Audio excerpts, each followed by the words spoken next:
Salam saudara-saudara yang terkasih di dalam Tuhan Yesus Kristus. Saat ini sebelum kita melaksanakan aktivitas kita sepanjang hari, kita akan merenungkan kebenaran firman Tuhan.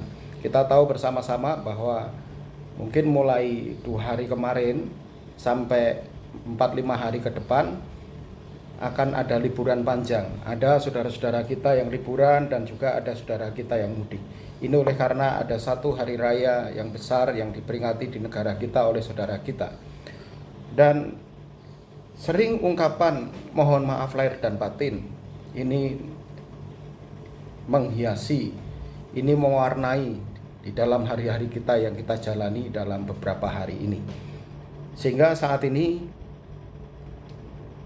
renungan firman Tuhan saya juga akan beri judul mohon maaf lahir dan batin.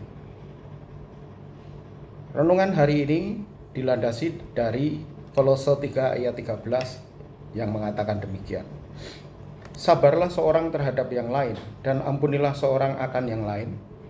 Apabila yang seorang menaruh dendam terhadap orang lain, sama seperti Tuhan telah mengampuni kamu, kamu perbuat jugalah demikian.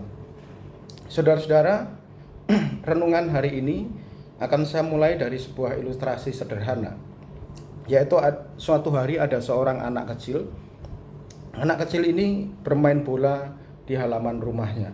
Kemudian saking bersemangatnya anak kecil ini, rupanya tendangannya itu terlalu keras sehingga bola itu mengenai jendela kaca rumah tetangganya dan memecahkan kaca itu.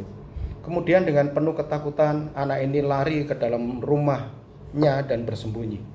Rupanya ayah dari anak kecil ini melihat kejadian itu. Dan kemudian ayahnya ini mengajak anaknya ini untuk meminta maaf. Kemudian anaknya ini diantar ayahnya.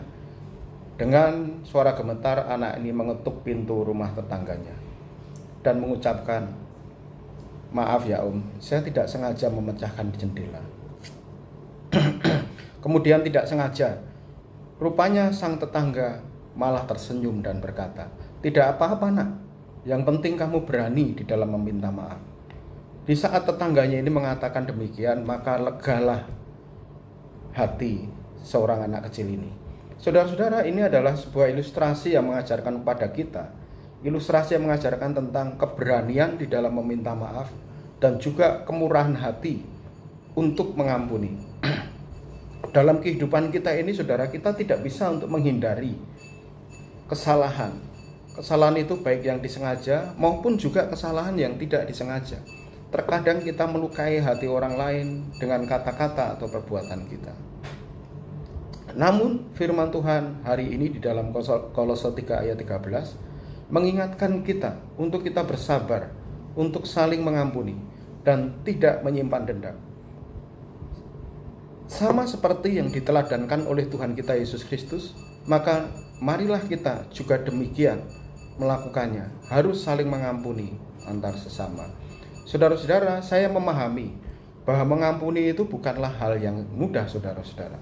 Kenapa tidak mudah? Ketidakmudahan ini disebabkan antara lain adalah oleh luka hati yang itu mungkin terlalu dalam.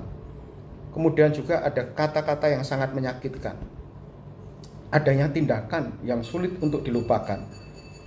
Saudara, namun hidup ini adalah pilihan. Ketika kita memilih untuk menyimpan dendam, itu justru akan menambah beban di dalam hati kita. Sebaliknya, saat kita memilih mengampuni, maka kita membebaskan diri kita sendiri dari belenggu kepahitan. Yesus Kristus sendiri memberikan teladan kepada kita. Di saat ia disalib, maka dia berkata, "Ya Bapa, ampunilah mereka, sebab mereka tidak tahu apa yang mereka perbuat." Jikalau Yesus saja mau mengampuni orang-orang yang menyakitinya, mengapa kita tidak? Marilah kita sebagai murid-muridnya melakukan apa yang sudah diteladankan oleh Yesus Kristus. Jikalau Tuhan kita sudah mengajarkannya, maka sebagai umatnya yang taat, dia adalah guru kita.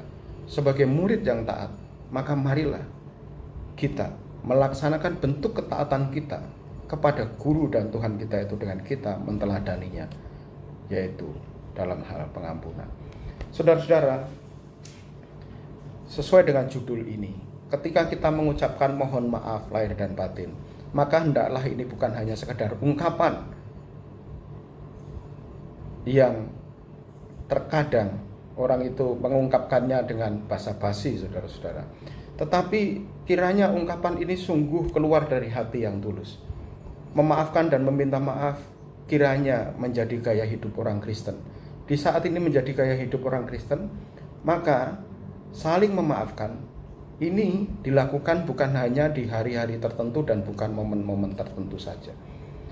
Marilah kita belajar dari Tuhan kita Yesus Kristus yang tanpa syarat kasih-Nya.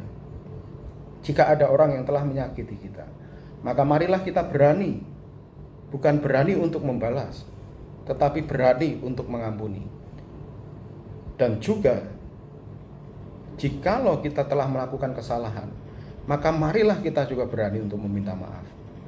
Dengan demikian kita bukan hanya memperbaiki hubungan kita dengan sesama, tetapi juga dengan apa yang kita lakukan itu, kita semakin serupa dengan Kristus.